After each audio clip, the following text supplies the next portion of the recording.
வணக்கம் மக்களே, GK tax அன்புடன் வரவேற்கிறேன். இந்த வீடியோவில் நம்ம என்ன பார்க்க போகிறோன்னா, மாசி மகத்தை பற்றியும் மாசி மகத்தில் உள்ள சிறப்புகள் என்னென்ன, அதாவது ஒன்றா இரண்டா அநேக தெய்வங்களை வணங்குவதற்கு சிறப்புக்குரிய நாள் தான் இந்த மாசி மகத் திருநாள்.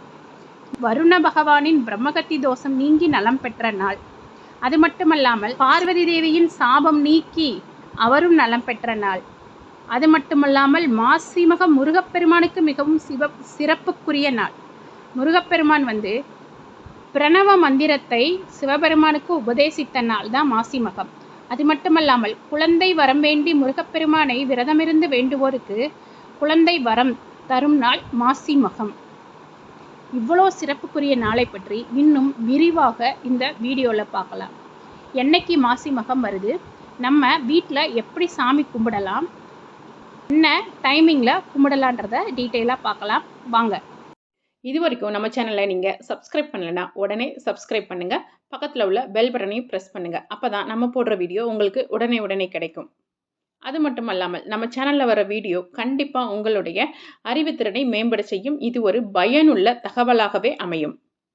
பிடிச்சிருந்தால் லைக் பண்ணுங்கள், ஷேர் பண்ணுங்கள், கமெண்ட் பண்ணுங்கள், உங்கள் ஃப்ரெண்ட்ஸ்க்கும் ஃபேமிலி மெம்பர்ஸ்க்கும் ஷேர் பண்ணுங்கள். இந்த மாசி மகத்தில் மனிதர்களாகிய நம்மளுக்கு என்ன சிறப்புனா, இந்த மாசி மகத்தை நம்ம விரதமிருந்து நம்ம சாமி கும்பிட்டோன்னா நம்மளுடைய பிறவி கடனை தீர்த்து இனி பிறவியில்லா பயனை நமக்கு அருளும் நாள் தான் இந்த மாசி மகம். அதாவது மாசி மகத்தன்று கடலாடுதல் எனும் நிகழ்ச்சி நடைபெறுகிறது. கடலாடுதல் என்றால் நம்ம பக்கத்தில் உள்ள நீர்நிலைகள், கடலாக இருக்கலாம், இல்லை அருவி, நதி, குளம் என்ன இருக்குதோ நம்மளால் முடிஞ்ச இடத்துல போய் நம்ம நீராடினோம்னா நம்ம பலன் கிடைக்கும் என்றால் நம்மளுடைய அனைத்து பாவங்களும் கழுவப்பட்டு நம்மளுக்கு அடுத்து பிறவியே இல்லாத பயனை அந்த சிவபெருமான் நமக்கு அளிக்கும் நாள் தான் இந்த மாசி மகத் திருநாள். முன்பொரு காலத்தில் வர்ண பகவானுக்கு பீடித்திருந்த பிரம்மகத்தி தோஷத்தினால அவர் கடலுக்கு அடியிலேயே வாழும் நிலை ஏற்பட்டது. இதனால் மனம் வருந்தி வருண பகவான் சிவபெருமானை வேண்ட அவரும் வர்ண பகவானை காப்பாற்றினார். வர்ண பகவானை பிரம்மகத்தி தோஷத்திலிருந்து விடுவித்த நாள் மாசி மகத் திருநாள். அப்போது வர்ண பகவான் சிவபெருமான் கிட்ட கேட்குறாரு, இந்த புண்ணிய நதிகளில் தீர்த்தமாடி தங்களை வேண்டுபவர்களுக்கு அவங்களுடைய பாவங்களை நீக்கி அவங்களுக்கு வீடு பேற்றை அருளும்படி வேண்டினர். அதனால தான் நம்ம அன்னைக்கு மாசி மகத்தன்று நம்மளால் முடிஞ்ச தீர்த்தத்தில் நீராடி நம்ம சிவபெருமானை வேண்டணும்னா நம்மளுடைய தோஷமெல்லாம் நீங்க பெற்று நம்மளுக்கு பிறவி இல்லாத வாழ்வு கிடைக்கும். மாசி மாதத்தில் பௌர்ணமியும் மக நட்சத்திரமும் சேர்ந்து வர திருநாள் தான் மாசி மகம்னு சொல்கிறோம். இந்த மாசி மக திருநாள் நம்ம முன்னோர்களுக்கு அன்னைக்கு தர்ப்பணம் கொடுக்கலாம். அதாவது அமாவாசை என்று தான் நம்ம பொதுவாக தர்ப்பணம் கொடுப்போம். இந்த மாசி மக திருநாளில் அன்னைக்கு நம்ம தர்ப்பணம் கொடுத்தா அவங்களுக்கு முக்தி கிடைக்கும். நம்மளுக்கும் பிறவி பயன், அதாவது இந்த பிறவியில் செஞ்ச பாவங்கள் எல்லாம் போகும். ஒரு சமயம் கைலையில் சிவனும் பார்வதியும் இருக்கிறப்ப பார்வதி தேவி உங்களுடைய தத்துவ நிலையை சாற்றி அருளும்படி கேட்குறாங்க. அதற்கு பரமசிவன் தேவி, நம்மளுக்கு பேரு, குணம், உருவம், செயல் இல்லாத நாம் சக்தியால் தான் அருவுரு கொண்டு செயற்படுகின்றோம் சொல்கிறாரு. இதை கேட்ட பார்வதி தேவி தன்னால் தான் எல்லாமே நடைபெறுகிறதுன்னு சொல்லி பெருமைப்பட்டு சிவபெருமான் தான் இன்றி எதுவும் இயங்காது என்று கூறுகிறார்.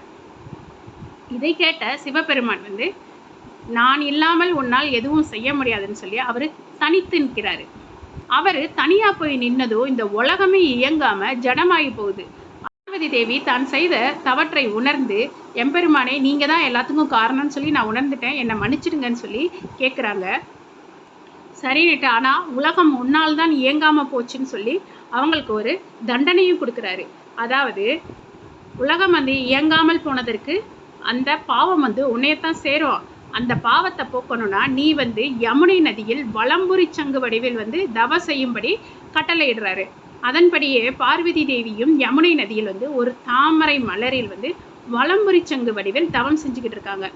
மாசி மக திருநாளில் பிரஜாபதி, அதாவது தட்சன் தனது மனைவி வேதவல்லியோட யமுனை நதியில் நீராடி அங்கே உள்ள அந்த தாமரை மலரை அவர் கையில் எடுக்கிறாரு. அவர் கையில் எடுத்த உடனே அந்த மலர் ஒரு பெண் உருவு கொண்டு பார்வதி தேவியார் சாபம் நீக்கி நலமுடன் எழுந்த நாள் தான் இந்த மாசி மகத் திருநாள்.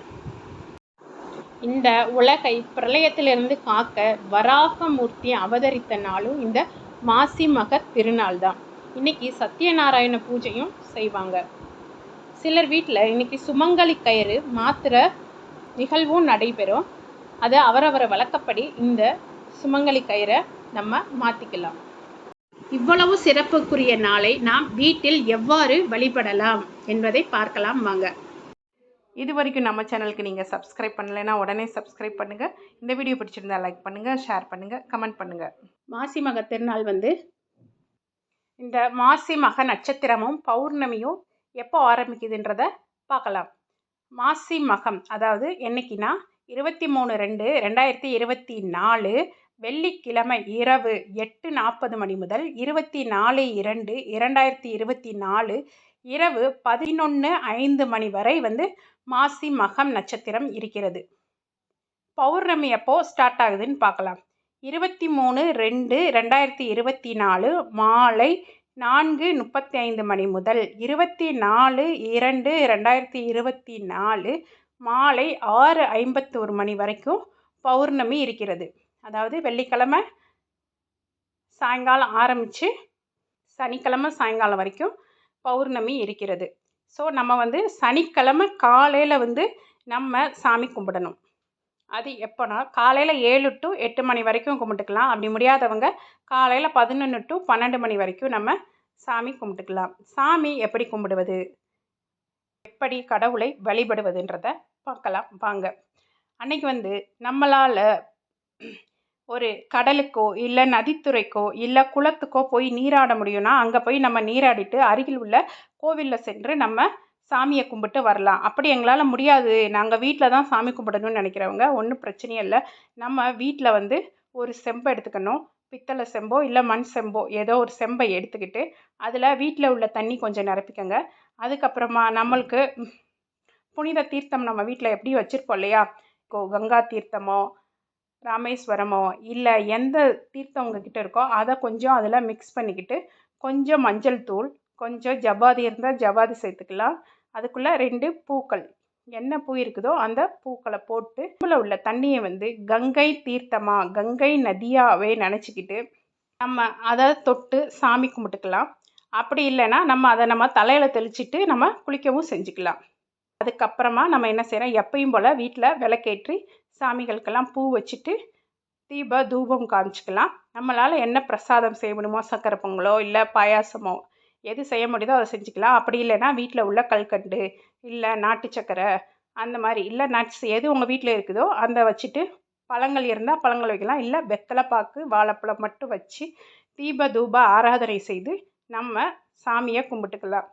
உங்களுக்கு எந்த கடவுள் இஷ்டமோ அந்த கடவுளுக்குரிய பாடலை ஒலிக்கச் செய்து அந்த கடவுளை வழிக்கலாம். இல்லை பொதுவாக தான் நாங்கள் சாமி கும்பிட்றோம் அப்படின்னா வெள்ளி செவ்வாயில் என்ன பாடல்களை நீங்கள் ஒலிக்கச் செய்வீங்களோ அந்த பாடல்களை ஒலிக்கச் செய்து அன்று சாமியை கும்பிட்டுக்கலாம்.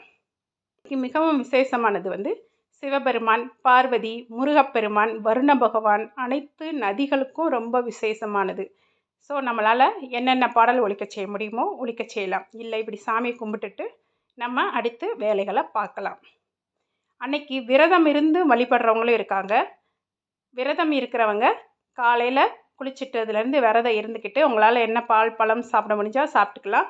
இல்லை சும்மாவே பட்டினியாகவே விரதம் இருக்குன்றவங்க ஃபுல்லாக இருந்துட்டு சாயங்காலமாக கோவிலுக்கு போயிட்டு வந்துட்டு விரதத்தை நம்ம பூர்த்தி செய்துக்கலாம். அன்னைக்கு நீங்கள் பௌர்ணமி அன்னைக்கும் ஜலதீபம் ஏற்றலாம். ஜலதீபம் ஏற்றுறது ரொம்ப விசேஷம். அதுக்குன்னு தனியாகவே பதிவு இருக்குது, வேணும்னா அதை பாருங்கள். பௌர்ணமி அமாவாசை தினத்தில் ஜலதீபம் ஏற்றுவது ரொம்ப விசேஷம். உங்களால் முடிஞ்சால் தீபத்தையும் சாயங்கால நேரத்தில் ஏற்றி வழிபடுங்கள். இவ்வளவு சிறப்புமிக்க மாசிமக திருநாளில் கடவுளை வணங்கி அவரின் ஆசியை பெற்று நம் பாவத்தை நீக்கி வளமுடனும் நலமுடனும் வாழ்வோம். இந்த மாசி மக வீடியோ உங்களுக்கு பிடிச்சிருந்தா லைக் பண்ணுங்கள், ஷேர் பண்ணுங்கள், கமெண்ட் பண்ணுங்கள், உங்கள் ஃப்ரெண்ட்ஸ் அண்ட் ஃபேமிலிக்கும் ஷேர் பண்ணுங்கள். நன்றி, வணக்கம் மக்களே.